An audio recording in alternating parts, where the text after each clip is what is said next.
সাবেক প্রধানমন্ত্রী শেখ হাসিনাকে জন্মদিনের শুভেচ্ছা জানানো নিয়ে তুমুল সমালোচনার মুখে পড়েছেন জাতীয় ক্রিকেট দলের সাবেক অধিনায়ক সাকিব আল হাসান।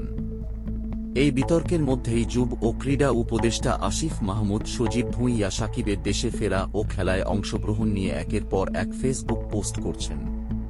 সোমবার বিকেলে তিনি আবারও সাকিবকে ইঙ্গিত করে লিখেন, ভাইয়া, আমাকে জোর করে নমিনেশন দেওয়া হয়েছিল।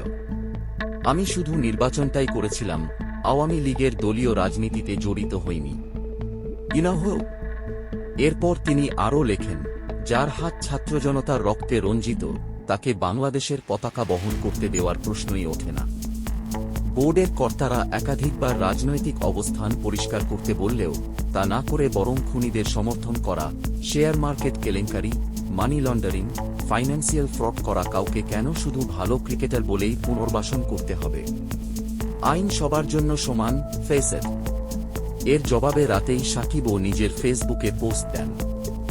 যদিও নাম উল্লেখ করেননি, তবু অনেকেই বুঝে গেছেন সেটা আসিফ মাহমুদকেই উদ্দেশ করে। সাকিব লিখেছেন, শেষমেশ কেউ একজন স্বীকার করলেন, তার জন্যই আমার আর বাংলাদেশের জার্সি গায়ে দেওয়া হলো না। বাংলাদেশের জন্য খেলতেও পারলাম না। হয়তো কোনোদিন ফিরব মাতৃভূমিতে। ভালোবাসি বাংলাদেশ। উল্লেখ্য, রোববার শেখ হাসিনার জন্মদিনে সাকিব শুভেচ্ছা জানিয়ে একটি ছবি পোস্ট করেছিলেন।